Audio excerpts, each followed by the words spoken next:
Headline sponsored by Bhuttico Kullu shawl. Bhuttico Kullu शॉलों की दुनिया में अपनी अलग पहचान बनाने वाली एक सफल बुनकर सहकारी सभा। हिमाचल प्रदेश मंत्रिमंडल ने 6वें राज्य वित्त आयोग के गठन को दी अपनी सहमति। बेघरों को भी दी बड़ी राहत। 3 और 2 बिस्वा जमीन के आय मापदंडों में किया बदलाव। भाजपा प्रदेश प्रवक्ता रणधीर शर्मा ने कांग्रेस पर बोला हमला। जो कांग्रेस पार्टी खुद जमानत पर चल रही हो, उस पार्टी को मुख्यमंत्री का त्याग पत्र मांगने का नहीं कोई अधिकार। सोलन नगर परिषद के अस्थायी स्वच्छता कर्मचारी बैठे धरने पर। नियमित करके मेहनताने को बढ़ाने की कर्मचारी कर रहे हैं मांग। बोले 10 वर्ष से करते आ रहे हैं सफाई, पर आज तक नहीं बनी कोई पॉलिसी। और बाजार में ग्राहक न आने पर इंदिरा मार्केट व्यापार मंडल ने लिया अहम फैसला। दुकान खोलने की समय सारणी में किया बदलाव। सुबह 10 बजे से शाम 6:30 बजे तक खुली रहेंगी दुकानें। नमस्कार, आप देख रहे हैं आज 24/7। मैं हूं जनीशा। मुख्यमंत्री जयराम ठाकुर की अध्यक्षता में हुई हिमाचल प्रदेश मंत्रिमंडल की बैठक में 6वें राज्य वित्त आयोग के गठन को अपनी सहमति दी है। आयोग पंचायतों और स्थानीय शहरी निकायों की वित्तीय स्थिति की समीक्षा करेगा। आयोग राज्य के संचित कोष से पंचायतों और शहरी निकायों के कर निर्धारण, ड्यूटी, टोल और शुल्क, ग्रांट इन एंड देने के साथ साथ अन्य सभी मामले जिनमें पंचायत और शहरी निकायों की वित्तीय स्थिति सुदृढ़ होगी के बारे में राज्यपाल को सिफारिश करेगा। शिक्षा मंत्री ने बताया कि मंत्रिमंडल ने जल शक्ति विभाग में जल रक्षक, पैराफीटर और पैरा पंप ऑपरेटरों के मानदेय में 300 रुपए प्रति माह की वृद्धि की है। अब जल रक्षक को 3,300 रुपए प्रति माह, जबकि पैराफीटर और पैरा पंप ऑपरेटरों को 4,300 रुपए प्रति माह का मानदेय मिलेगा। बैठक ने राज्य के ग्रामीण शहरी क्षेत्रों में 3 से 2 बिस्वा भूमि की पात्रता के लिए आय मानदंड में संशोधन करने के लिए आवासहीन व्यक्तियों और परिवारों की मौजूदा 50,000 रुपए प्रतिवर्ष आय को बढ़ाकर 1 लाख रुपए प्रतिवर्ष करने की मंजूरी दी है। मंत्रिमंडल ने वर्ष 2020 और 21 के लिए हिमाचल प्रदेश राज्य नागरिक आपूर्ति निगम लिमिटेड के माध्यम से ई टेंडर के आधार पर कक्षा 1, 3, 6 और 9वीं कक्षाओं के स्कूली विद्यार्थियों को अटल स्कूल वर्दी योजना के तहत स्कूल बैग की खरीद, आपूर्ति और वितरण के लिए अपनी मंजूरी दी। इससे इस वर्ग के 2,56,514 विद्यार्थी लाभान्वित होंगे। वहीं मंत्रिमंडल ने मंडी जिला के थुनाग में रेशम बीज उत्पादन केंद्र स्थापित करने और इसके संचालन के लिए विभिन्न श्रेणियों के 4 पदों को सृजित करने और उन्हें भरने की भी स्वीकृति प्रदान की। फिर एक जो है वो silk worm seed production centre जो पहले से एस्टेब्लिश है थुनाग में, तो उसमें जो है वो 4 पद जो है वो अलग अलग कैटेगरीज के जो है सृजित करने को भी स्वीकृति दी गई है। साथ में जो है वो नया पॉलिटेक्निक इंस्टीट्यूट सूला विधानसभा क्षेत्र में जो है वो खोलने को स्वीकृति मंत्रिमंडल ने दी थी और उसमें विभिन्न किस्म की 29 पद जो है वो भरने को भी वो मतलब सृजित करने का जो है स्वीकृति मंत्रिमंडल ने दी है। इसी प्रकार से मंडी जिला के टीरा में जो सिविल हॉस्पिटल स्तरोन्नत किया गया है, उसमें विभिन्न प्रकार की पदों को जो है वो सिविल हॉस्पिटल में जितने पद जरूरत होती है उनको भरने की जो है वो स्वीकृति प्रदान की गई है। जिस पार्टी के देश और प्रदेश के नेता जमानत पर चल रहे हो, उस पार्टी के विधायकों को मुख्यमंत्री जयराम ठाकुर से त्याग पत्र मांगने का नैतिक अधिकार नहीं है। यह बात भाजपा प्रदेश मुख्य प्रवक्ता रणधीर शर्मा ने बिलासपुर में आयोजित पत्रकार वार्ता में कहे। उन्होंने व्यंग्य कसते हुए कहा कि कांग्रेस पार्टी में वर्चस्व की जंग चल रही है और इसके नेताओं में अपने आप को एक दूसरे से श्रेष्ठ साबित करने की होड़ लगी हुई है और इसी होड़ में इसके नेता तथ्यहीन बयानबाजी कर रहे हैं। रणधीर शर्मा ने कहा कि जिस पार्टी के शासनकाल में देश और प्रदेश में भ्रष्टाचार के नए आयाम स्थापित हुए हों, उस पार्टी के नेताओं के मुंह से ईमानदारी की बातें सुनना अच्छा नहीं लगता है। उन्होंने कहा कि भ्रष्टाचार के मामले में भाजपा सरकार 0 टॉलरेंस की नीति अपनाए हुए हैं और जैसे जैसे भ्रष्टाचार के मामले सामने आए वैसे ही प्रदेश सरकार ने इसकी छानबीन के आदेश जारी किए हैं। मुख्यमंत्री के नेतृत्व में भाजपा सरकार पूरी ईमानदारी और पारदर्शिता से अपना काम कर रही है। इसके चलते ही ही एक स्वतंत्र एजेंसियों ने मुख्यमंत्री को अव्वल आंका है। उन्होंने कहा कि बात चाहे सैनिटाइजर घोटाले की हो या फिर स्वास्थ्य विभाग के निदेशक के ऑडियो की, प्रदेश सरकार के बिना समय गवाए दोनों मामलों में प्राथमिकी दर्ज कर छानबीन के आदेश दिए और स्वास्थ्य निदेशक को सस्पेंड कर गिरफ्तार करवाया। उन्होंने कहा कि वर्ष 2019 में पटवारी भर्ती में धांधली के आरोप लगने पर सरकार ने इसकी सीबीआई से जांच करवाई। गत दिवस सीबीआई ने इसकी रिपोर्ट उच्च न्यायालय में पेश की, जहां से अदालत ने इसे खारिज कर दिया। सिर्फ इतना ही अखबारों में छपता रहा किसी भाजपा नेता का हाथ, किसी बड़े नेता का हाथ। पार्टी का मुखिया होने के नाते, पार्टी का प्रदेशाध्यक्ष होने के नाते उन्होंने स्वयं पर नैतिक जिम्मेवारी लेते हुए त्याग पत्र दिया, नैतिकता का एक उदाहरण प्रस्तुत किया। इसलिए भारतीय जनता पार्टी के नेताओं, भारतीय जनता पार्टी की सरकार पर उस पार्टी के लोग भ्रष्टाचार के आरोप लगाएं जो पार्टी ऊपर से लेकर नीचे तक अखंड भ्रष्टाचार में डूबी, जिसके अनेक नेताओं पर भ्रष्टाचार के आरोप लगे। किन्नौर में 2 कोरोना पॉजिटिव मामले आने से जिला प्रशासन पूरी तरह से मुस्तैद हो गया है। जिला प्रशासन, पुलिस और स्वास्थ्य विभाग द्वारा कोरोना को जिले में प्रवेश करने से रोकने के लिए पूरी कोशिश की। वहीं प्रशासन द्वारा बाहरी राज्यों से आने वाले लोगों के लिए पूरी व्यवस्था की गई है। होम क्वारंटाइन किए गए लोगों पर भी प्रशासन द्वारा पैनी नजर रखी जा रही है। बाहरी राज्यों से आने वाले लोगों के सैंपल भी लिए जा रहे हैं। गवर्नमेंट ने जो अभी जो है 2-3 दिन पहले जो है वो गाइडलाइंस निकाली हुई है, जिसमें हाई लोडेड सिटीज कहा गया है। जो कोविड-19 के पॉइंट ऑफ व्यू से हाई लोडेड सिटीज है, उनकी हमारे पास लिस्ट पड़ी है। 14 सिटीज है। यहाँ से कोई आदमी आएगा, कोई वहां से आया, उनको जो है कंपल्सरी रूप से इंस्टीट्यूशनली क्वारंटाइन किया जाएगा। और बाकी लोग जो इनको छोड़ के जो आएंगे उनको जो है होम क्वारंटाइन किया जाएगा। और जो होम क्वारंटाइन में भी है, आपने देखा होगा कि उनकी जो प्रॉपर जो है उनके स्वास्थ्य की जांच हो रही है। हम लोगों ने बहुत सारे सैंपल जो होम क्वारंटाइन में थे उनके भी सैंपल लिए जा रहे हैं, अभी तक लिए भी हैं।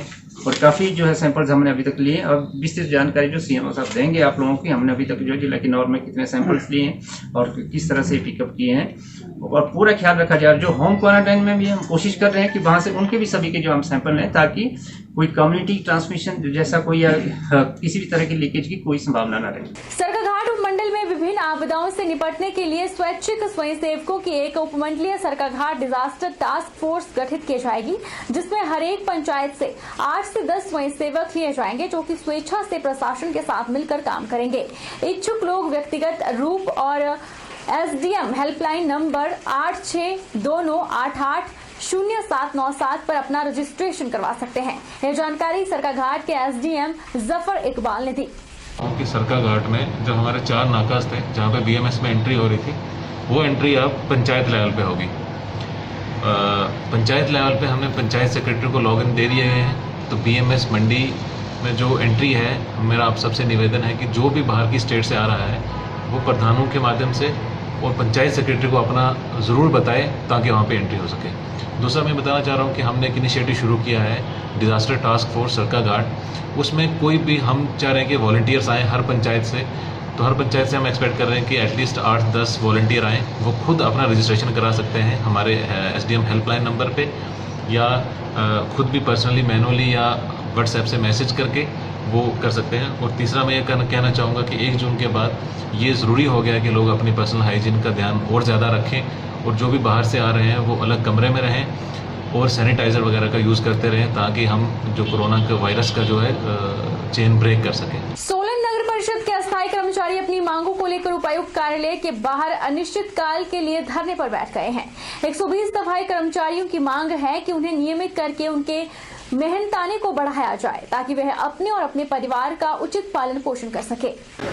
सोलन नगर परिषद में कोरोना वॉरियर स्वच्छता कर्मचारी अपनी नियमित और वेतन वृद्धि की मांग को लेकर उपायुक्त कार्यालय के बाहर धरने पर बैठ गए हैं। स्वच्छता कर्मचारियों का कहना है कि वह तब तक धरने पर बैठे रहेंगे जब तक उनकी नियमित और उनके वेतन में वृद्धि नहीं की जाती है। सफाई कर्मचारियों ने बताया कि उन्हें 10 वर्ष से अधिक का समय साफ सफाई करते हो गया, लेकिन ना तो आज तक उनके लिए कोई पॉलिसी बनी और ना ही उन्हें नियमित किया जा रहा है। निजी हाथों में उनकी बागडोर है। उन्होंने कहा कि उन्हें मात्र 8,000 रुपए वेतन दिया जाता है, जिससे उनका गुजारा मुश्किल से हो पाता है। ऐसा है कि हम नगर पालिका में सर्विस करते हैं, करते करते 14 साल हो गई, 14-15 साल हो गई हैं।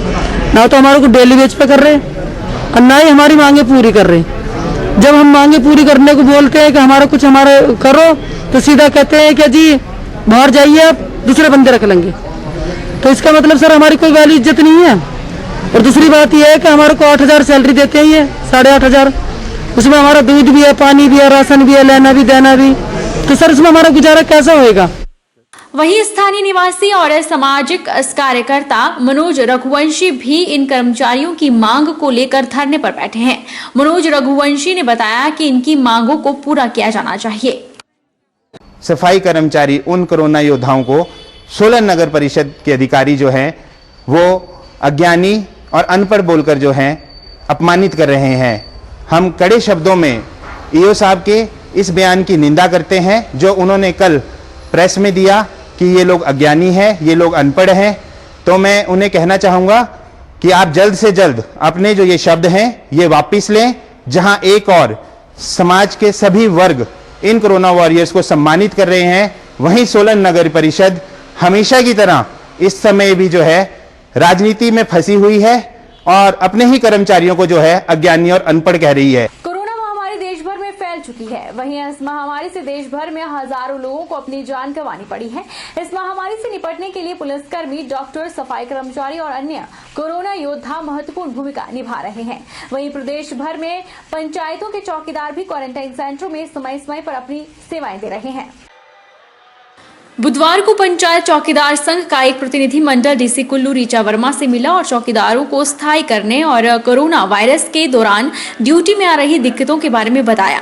पंचायत चौकीदार संघ ने प्रदेश सरकार से गुहार लगाई कि कोरोना वायरस के क्वारंटीन सेंटर में समय समय पर ड्यूटी दे रहे हैं और उनके पास न कोई पीपीई किट है और न ही आशा वर्करों की तरह उन्हें 50 लाख की बीमा सुविधा दी गई है।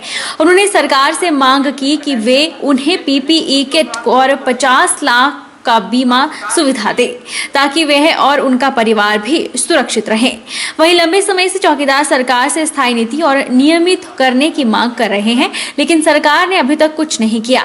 हालांकि प्रदेश में भाजपा की सरकार के 2 साल पूरे होने पर पंचायती राज मंत्री वीरेंद्र कंवर ने चौकीदारों को नियमित करने और स्थायी नीति बनाने का आश्वासन दिया था, पर अभी यह सिर्फ आश्वासन तक ही सीमित है।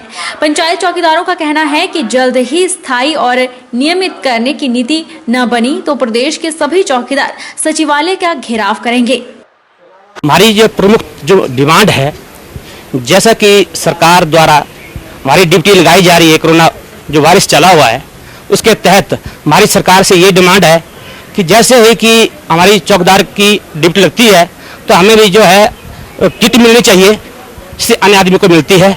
इसके अलावा मतलब जैसे कि सरकार ने और जैसे आशा वर्कर है या अन्य पुलिस वाले हैं, जैसे कोई भी है, तो उनकी तरह हमें भी जो है इंश्योरेंस जो सरकार ने जो रखी है, सहूलियत रखी है, जैसा ही हमारे को भी चौकीदारों को मिलनी चाहिए। सुंदरनगर डिपो में अनलॉक 1 में हर रोज रूटों पर बसें चल रही हैं। सरकार के आदेशों के बाद सोशल डिस्टेंसिंग का पालन करते हुए 60% सवारियां बिठाई जा रही हैं।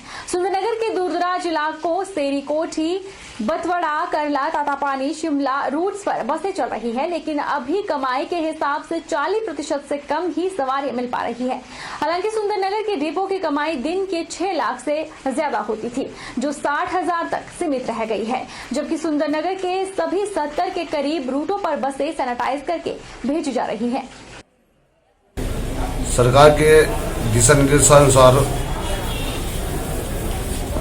1 जून से जो है हमने गाड़ियां शुरू कर दी है। लगभग 70 रूटों के ऊपर जो है गाड़ियां चलाई जा रही हैं और सभी बसों को जो है सैनिटाइज करके भेजा जा रहा है बस स्टैंड से।